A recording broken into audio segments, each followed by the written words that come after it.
ओम शांति। आज प्यारे मीठे बाबा की मुरली मंथन की डेट है 23 जून 2022।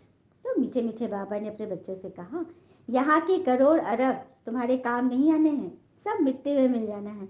इसीलिए तुम अब सचखंड के लिए सच्ची कमाई करो। भगवान कह रहे हैं कि जो विनाशी चीज़ें हैं ना, करोड़ अरब जो भी चीज़ इन आंखों से जो कुछ भी दिखाई देता है वो सब मिट्टी में मिल जाएगा। इसलिए तुम अब सचखंड के लिए सच्ची कमाई करो। और सच्ची कमाई के लिए भगवान हमें ये मूल्य सुना रहे हैं, क्योंकि ये ज्ञान हमारी आत्मा पढ़ रही है और आत्मा ही कमाई कर रही है, संस्कार भर रही है। प्रश्न, किस एक बात के कारण तुम ब्राह्मण देवताओं से भी उच्च माने जाते हो? उत्तर, हम ब्राह्मण अभी सर्व की रूहानी सेवा करते हैं। हम सभी आत्माओं का मिलन परमात्मा बाबा से कराते हैं। यह पब्लिक सेवा देवताएं नहीं करते। वहाँ तो राजा रानी तथा प्रजा है, जो वहाँ का पुरुषार्थ किया है उसकी प्रारब्ध भोगते हैं। सेवा नहीं करते, इसलिए तुम सेवाधारी ब्राह्मण देवताओं से भी ऊंचे हो। बाबा कह रहे हैं कि तुम ब्राह्मण सर्व की रूहानी सेवा कर रहे हो। तुम सभी आत्माओं का परमात्मा से मिलन कराते हो, जो कि देवताएं नहीं करते। हाँ, तुम इसी पुरुषार्थ का सत्युग में प्रारब्ध भोगते हो, इसीलिए तुम सेवाधारी ब्राह्मण देवताओं से भी ऊंचे हो। ओम शांति। ये किसकी सभा लगी हुई है? जीवात्मा और परमात्मा की। जिनको शरीर है उनको कहा जाता है जीवात्मा, वो मनुष्य है और उनको परमात्मा कहते हैं। जीवात्मा को मनुष्य कहते हो, परमात्मा है। जीवात्मा परमात्मा अलग रहे बहुकाल, इसको मंगल मिलन कहा जाता है। बच्चे जानते हैं परमपिता परमात्मा को जीवात्मा नहीं कह सकते, क्योंकि जो वो लोन लेते हैं, तन का आधार लेते हैं। खुद आकर कहते हैं, बच्चे मुझे भी इस प्रकृति का आधार लेना पड़ता है, मैं गर्भ में तो जाता नहीं हूँ, मैं इसे प्रवेश कर तुमको समझाता हूँ। तुम जीवात्माओं को तो अपना अपना शरीर है, मेरा अपना शरीर नहीं है। तो यह न्यारी सभा हुई ना। ऐसे नहीं कि यहाँ पे गुरु चेले व शिष्य बैठे हैं, नहीं, यह तो स्कूल है। ऐसे नहीं कि गुरु के पीछे गद्दी मिलनी है, गद्दी की बात ही नहीं है। बच्चों को निश्चय हमको कौन पढ़ाते हैं? बिगड़ निश्चय कोई भी आ नहीं सकता, ये बात तो सच है। जब तक टीचर पर निश्चय न हो कि हमको कौन पढ़ा रहे हैं, क्या पढ़ा रहे हैं, हम क्या बनेंगे, तो बिगड़ निश्चय तो कोई नहीं आते ना। जीवात्माओं का वर्ण है ब्राह्मण वर्ण, क्योंकि ब्रह्मा द्वारा परमपिता परमात्मा रचना रचते हैं। तुम जानते हो हम ब्राह्मण हैं, सबसे सर्वोत्तम, देवताओं से भी उत्तम। देवताएं कोई पब्लिक सेवा नहीं करते, वहाँ तो यथा राजा रानी तथा प्रजा है। जो अपना पुरुषार्थ किया हुआ है उस अनुसार अपनी प्रारब्ध भोगते हैं। सेवा कोई नहीं करते हैं, ब्राह्मण सेवा करते हैं। बच्चे जानते हैं हम बेहद के बाबा से हूँ बहु 5000 वर्ष पहले मुआफिक राजयोग सीख रहे हैं।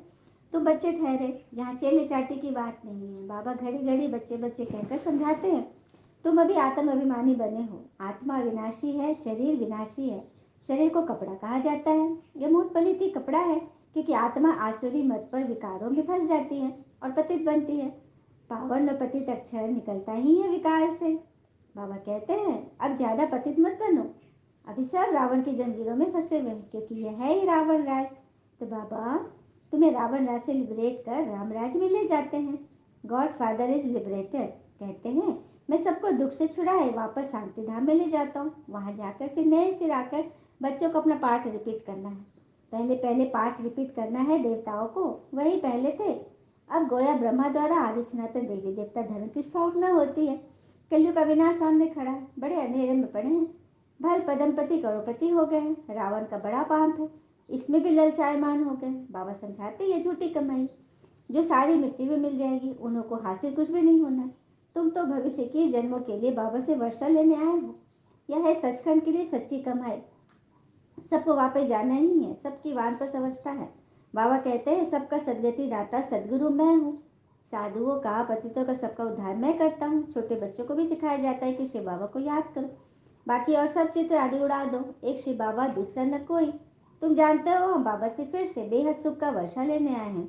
हद के बाबा से हद का वर्षा तो जन्म जन्मांतर लिया है। रावण के आसुरी मत पर पतित बनते आए। मनुष्य इन बातों को समझते नहीं है। रावण को जलाते हैं तो जलकर खत्म हो जाना चाहिए ना।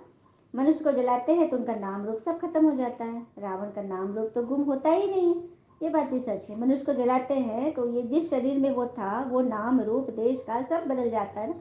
लेकिन रावण कैसा है, जो मरकर भी कभी नहीं मरता, वर्ष भर जलाते रहते हैं। तो बाबा कहते हैं ये 5 विकार रूपी रावण तुम्हारा 63 जन्मों का दुश्मन है। भारत का दुश्मन है ना, हमारा दुश्मन।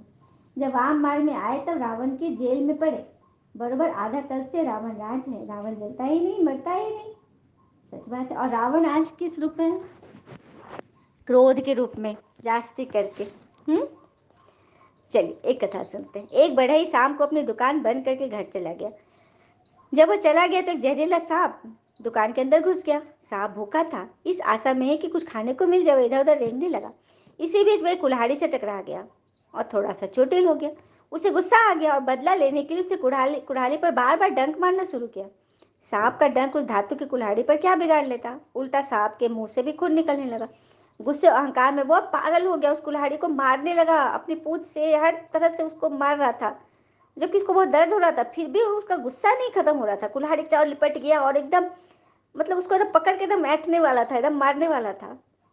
अगले दिन जब कारपेंटर ने दरवाजा खोला तो देखा कुल्हाड़ी से लिपटा हुआ सांप टुकड़े टुकड़े होकर मरा पड़ा था। देखा, वह सांप किसी और की गलती से नहीं मरा, उसकी ये हालत खुद की अकड़ और गुस्से के कारण हुई। इसी प्रकार हमें भी जब गुस्सा आता है ना, तो हम दूसरे को नुकसान पहुंचाने का काम करते हैं और जबरदस्ती उससे उलझते जाते हैं, और क्या होता है, हमारा ही नुकसान होता है। ये जरूरी नहीं कि हम हर चीज़ पर प्रतिक्रिया कर ही दें। एक कदम पीछे हटकर ये सोचें कि क्या इस मामले में प्रतिक्रिया देना जरूरी है, क्या यह हमारे लिए उचित है। तो ऐसा सोचेंगे तो रावण राज से मुक्त हुए। नहीं सोचे तो उसी तरह सांप का जो हर्ष हुआ, हमारा भी वही होगा। हम समझते सामने वालों को हम सुधार के ही रहेंगे, गुस्से पे गुस्से करते जाते हैं, बदले की नीति हम अपनाते हैं, और क्या हाल होता है। इसीलिए तो रावण कभी मरा नहीं है, सबके अंदर ये भावना तो कुछ न कुछ मात्रा में जरूर है। और तुम अभी जानते हो रावण के राज में हम बहुत दुखी हुए हैं। सुख और दुख का ये खेल है। गाया भी जाता है ना, माया के हारे हार, माया से जीते जीत। अब माया को जीत कर हम फिर राम राज लेते हैं। राम सीता का राज्य तो त्रेता में है, सत्युग में लक्ष्मी नारायण का राज वहाँ तो है ही आदि सनातन देवी देवता धर्म। उनको उनको ईश्वरीय राज कहेंगे जो बाबा ने स्थापन किया है। बाबा को कभी सर्वव्यापी नहीं कह सकते, ब्रदरहुड है, बाबा एक है, तुम सब आपस में भाई भाई हो। बाबा बैठ आत्माओं को पढ़ाते हैं। बाबा का फरमान है, मुझे याद कर, मैं आया हूँ भक्ति का फल देने। किसको? जिन्होंने शुरू से लेकर अंत तक भक्ति की है। पहले पहले तुम एक शिव बाबा की भक्ति करते थे। सोमनाथ का मंदिर कितना जबरदस्त था, विचार करना चाहिए कि हम कितने साहूकार थे, अभी गरीब कौड़ी मिसल बन गए हैं। सच बात है ना। द्वापर में कितने वाला माल था, अभी हम गरीब हो गए। अभी तुमको 84 जन्मों की स्मृति आई है, अभी तुम जानते हो हम क्या से क्या बने। तुम्हें अभी पता चला ना पहले क्या थे। स्मृति लब्धा अक्षर भी अभी का है, अभी तुम स्मृति में आए हो, सब कुछ तुम्हें सारा कुछ क्लियर हो रहा है। इसका मतलब यह नहीं समझना चाहिए कि भगवान ने आकर संस्कृत में कितना सुनाई है। संस्कृत होती तो तुम बच्चे कुछ भी नहीं समझते। हिंदी भाषा ही मुख्य है, जो इस ब्रह्मा की भाषा है, उस भाषा में ही बाबा समझा रहे, कर कर इसी ही भाषा में समझाते। तुम जानते हो हम बाप दादा के सामने बैठे हैं, यह घर है, मम्मा बाबा बहन और भाई, बस और कोई बंधन नहीं, कोई और संबंध नहीं। भाई बहन का संबंध तब है जब प्रजापिता ब्रह्मा के बने, नहीं तो आत्मा के संबंध से तो भाई भाई हैं। बाबा से वर्षा मिल रहा है, आत्मा जानती है हमारा बाबा आया हुआ है। तुम ब्रह्मांड के मालिक थे, बाबा भी ब्रह्मांड का मालिक है ना। जैसे आत्मा निराकार है, वैसे परमात्मा भी निराकार है, नाम ही है परम पिता परमात्मा, अर्थात परे ते परे रहने वाली आत्मा। परमात्मा का अर्थ है परमात्मा।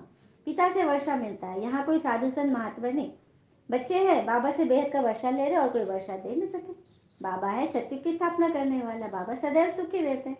ऐसे नहीं कि सुख दुख बाबा ही देते हैं, ऐसा लॉ नहीं है। बाबा स्वयं बताते हैं, मैं तुम बच्चों को पुरुषार्थ कराता हूँ 21 जन्मों के लिए, जिससे तुम देवता बनते हो। तो सुख दाता गाया हुआ है ना, दुख हरता सुख करता। बाबा के लिए क्या गाया हुआ है? दुख हरता सुख करता। अभी तुम जानते हो दुख कौन देते हैं? तो रावण। इसको कहा जाता है विकारी दुनिया। स्त्री पुरुष दोनों विकारी है, सत्युग में दोनों निर्विकारी थे। लक्ष्मी नारायण का राज्य था, वहाँ कायदे से राज्य चलता है, प्रकृति तुम्हारे ऑर्डर में चलती है, वहाँ कोई उपद्रव हो नहीं सकता। तुम बच्चों ने स्थापना के साक्षात्कार किए हैं, विनाश भी होना है ना, जरूर। होलिका में सांग बनाते हैं ना, पूछते हैं इसके पेट से क्या निकलेगा, तो कहा मुसल। राइट बात तो तुम जानते हो। साइंस उन्हों की कितनी तेज है, बुद्धि का काम है ना। मुसलमाना मिसाइल लड़ाई में जो आज यूज होते हैं ना, तो साइंस का कितना घमंड है सबको, कितनी चीजें एरोप्लेन आदि बनाते हैं सुख के लिए, फिर इन चीजों से विनाश भी करेंगे, मतलब विनाश का भी निमित्त बनेगा, एरोप्लेन से बॉम्ब गिराए जाएंगे। हाँ, तुम तो हो ही गुप्त, तुम कोई से लड़ाई लड़ने वाले नहीं हो, किसको दुख नहीं देते हो। बाबा कहते हैं मनसा वाचा कर्मणा, कोई को दुख नहीं देना है। बाबा कभी किसको दुख देते हैं क्या? सुख धाम का मालिक बनाते हैं, तुम भी सबको सुख दो। बाबा ने समझाया है, कोई कुछ भी कहे शांत में हर्षित मुख रखना चाहिए। योग में रह मुस्कुराते रहना चाहिए, तुम्हारे योग बल से वह भी शांत हो जाएंगे। खास करके टीचर की चलन चलन बड़ी अच्छी चाहिए, कोई से भी घृणा न रहे। बाबा कहते मुझे थोड़ी ही किसी से घृणा है, जानते ही सब पतित है, ये ड्रामा बना हुआ है। हाँ, जानते ही इनकी चलन ही ऐसी है, खान पान कितना मलिच्छ है, जो आता है वो खाते रहते हैं। लाइफ सबको प्यारी लगती है, लाइफ हमको भी बहुत प्यारी लगती है, जानते हैं इससे हमको बाबा से वर्षा पाना है। योग में रहने से तुम्हारी आयु बढ़ेगी, विकर्ण कम होंगे, भविष्य की जन्मों के लिए आयु बड़ी हो जाएगी। पुरुषार्थ अधिक का है जिससे फिर प्रारब्ध बनती है। योग बल से तुम हेल्दी बनते हो, ज्ञान से वेल्दी। हेल्थ वेल्थ है तो सुख है, सिर्फ वेल्थ है हेल्थ नहीं तो भी सुख नहीं है। ऐसे बहुत राजा है, बड़े बड़े साहूकार है, परंतु लंगड़े बीमार। राजा तो है लेकिन लंगड़े बीमार है, तुमको सदाकाल का सुखी सुखी नहीं बोलेंगे ना। उनको कहा जाता है ऐसे विकर्म किए होंगे जिसका फल मिला है, लेकिन दान धर्म किए हैं तो राजा बना है। बाबा तुमको सुनाते तो बहुत है, ऐसे नहीं बाहर जाने से यहाँ का यहाँ रह जाए, यह तो नहीं होना चाहिए। धारणा करनी और कुछ याद न पड़े। अच्छा, शिव बाबा को तो याद करो, अंदर बड़ी गुप्त महिमा करनी। बाबा यह मन चित पे भी नहीं था कि आप आकर पढ़ाएंगे, यह बात कोई शास्त्र में भी नहीं है कि निराकार परमपिता परमात्मा आकर पढ़ाते। बाबा अब हम जान गए हैं, बाबा के बदले कृष्ण का नाम डालने से गीता खंडन हो गई, कृष्ण के भी चरित्र हो न सके। गीता है इस संगम का शास्त्र, उन्होंने फिर द्वापर में दिखा दिया है। तो बाबा कहते बच्चे और सब बातों को छोड़ पढ़ाई पर ध्यान रखना है। बाबा की याद न रहे, पढ़ाई में मस्त न रहे तो टाइम वेस्ट हो जाएगा। तुम्हारा टाइम मोस्ट वैल्यूबल है, इसीलिए वेस्ट नहीं करना है। शरीर निर्वाह भल करो, बाकी फालतू ख्यालों में टाइम नहीं गवाओ। तुम्हारा सेकेंड सेकेंड हीरे जैसा वैल्यूबल है। बाबा कहते हैं मन मना भव, बस वही टाइम फायदे वाला है, बाकी टाइम वेस्ट जाता है। चार्ट रखो कि हम कितना समय वेस्ट करवाते हैं। अक्षर ही एक है, मन मना भव। आधा कल जीवन मुक्ति थी, फिर आधा कल जीवन बंद में आ गए, सतो प्रधान सतो रजो तमो में आए, फिर हम जीवन मुक्त बन रहे हैं। बनाने वाला बाबा ही है। सबको जीवन मुक्ति मिलती है अपने अपने धर्म अनुसार। पहले पहले सुख देखेंगे, फिर दुख। नई आत्माएं जो पहले आती है वो सुख भोगती है, कोई की महिमा निकलती है, क्योंकि नई सोल होने के कारण ताकत रहती है। तुम्हारे अंदर खुशी के बाजे बजने चाहिए। हम बाप दादा के सामने बैठे हैं, अब नई रचना हो रही है। तुम्हारी इस समय की महिमा सत्युग से भी बहुत बड़ी है। जगत अम्बा देवियाँ सब संगम में थी, ब्राह्मण थे, तुम जानते हो। अभी हम ब्राह्मण है, फिर देवता पूजनीय बन जाएंगे, फिर तुम्हारे यादगार मंदिर बन जाते हैं। तुम चैतन्य देवियाँ बनती हो, वह तो जड़ है। उनसे पूछो ये देवी कैसे बनी। अगर कोई बात करे तो समझाओ कि हम सब ब्राह्मण थे, फिर हम ही देवता बनते हैं। मतलब युक्ति से सबको समझाना है, सेवा करनी है सबकी, कि तुम ही चैतन्य में हो। तुम बतलाते हो ये नॉलेज कितनी फर्स्ट क्लास है, बरोबर तुम स्थापना कर रहे हो। बच्चे कहते बाबा हम लक्ष्मी नारायण से पद कम नहीं लेंगे, कम पद नहीं लेंगे, हम तो पूरा पूरा वर्षा लेंगे। ये स्कूल ही ऐसा है, सब कहेंगे हम आए हैं प्राचीन राजयोग सिखलाने के लिए। योग से देवी देवता बनते हैं। अभी तो शूद्र से ब्राह्मण बने, फिर ब्राह्मण से देवता बने। मूल बात है ही याद की, याद में ही माया विघन डालती है। तुम बहुत कोशिश करेंगे फिर भी बुद्धि कहाँ न कहाँ भटक जाएगी, इसमें ही सारी मेहनत है। अच्छा, मीठे मीठे सिक्के लदे बच्चों प्रति माता पिता बाप दादा का याद प्यार और गुड मॉर्निंग।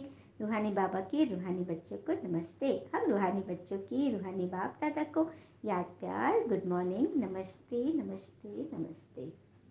धारणा के लिए मुख्य सार। पहले पॉइंट, पिता समान सुखदाता बनना है। मनसा वाचा कर्मणा, किसी को भी दुख नहीं देना है, सदा शांतचित और हर्षित मुख रहना है। दूसरी पॉइंट, फालतू ख्यालों में टाइम वेस्ट नहीं करना है, बाबा के अंदर से महिमा करते रहनी है। वरदान, बाबा का वरदानी हाथ हम सब अपने सर पे महसूस करें। श्रेष्ठ मत प्रमाण, हर कर्म कर्म योगी बन करने वाले, कर्म बंधन मुक्त भव। श्रेष्ठ मत प्रमाण, हर कर्म कर्म योगी बन करने वाले, कर्म बंधन मुक्त भव। जो बच्चे श्रेष्ठ मत प्रमाण हर कर्म करते हुए बेहद के रूहानी नशे में रहते हैं, वह कर्म करते कर्म के बंधन में नहीं आते, न्यारे और प्यारे रहते हैं।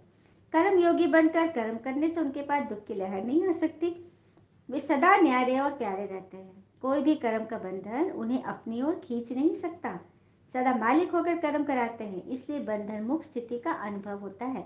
ऐसी आत्मा स्वयं भी सदा खुश रहती है और दूसरे को भी खुशी देती है। तो श्रेष्ठ मत प्रमाण हर कर्म कर्मयोगी बन करने वाले, कर्म बंधन मुक्त कैसे बनते हैं। जो बच्चे श्रेष्ठ मत प्रमाण हर कर्म करते हुए बेहद के रूहानी नशे में रहते हैं, वे कर्म करते कर्म के बंधन में नहीं आते, न्यारे और प्यारे रहते हैं। कर्म करते हैं कर्म करावन हार की स्मृति से कि भगवान करा रहे हैं। कर्म योगी बनकर भगवान की याद में हर कर्म करने से उनके पास दुख की लहर नहीं आ सकती, वे सदा न्यारे और प्यारे रहते हैं। कोई भी कर्म का बंधन उन्हें अपनी ओर नहीं खींचता, सदा मालिक होकर कर्म कराते, किसी कर्मेंद्रियों के वश नहीं होते। बंधन मुक्त स्थिति का अनुभव होता है, बंधन युक्त नहीं, सदा बंधन मुक्त रहते हैं। ऐसी आत्मा स्वयं भी सदा खुश रहती है और दूसरों को भी खुशी देती है। स्लोगन: अनुभवों की अथॉरिटी बनो तो कभी धोखा नहीं खाएंगे। अनुभवों की अथॉरिटी बनो तो कभी धोखा नहीं खाएंगे। कहते हैं ना, जहाँ न पहुँचे रवि वहाँ पहुँचे कवि, और जहाँ न पहुँचे कवि वहाँ पहुँचे अनुभवी। तो भगवान हमें ज्ञान सुना रहे, सिखा रहे, चला रहे, समझा रहे, तो हमें अनुभव करना है, फील करना है, क्योंकि अनुभवों की अथॉरिटी, जितना अनुभव जमा करते जाएंगे उतना ही हम खुशी माला माल हो जाएंगे और माया के धोखे में नहीं आएंगे और सबको बचाएंगे भी। अच्छा, ओम शांति। शुक्रिया मीठे बाबा, वो बाबा के प्यारे प्यारे बच्चे। थैंक यू बाबा, all is well always. Om Shanti.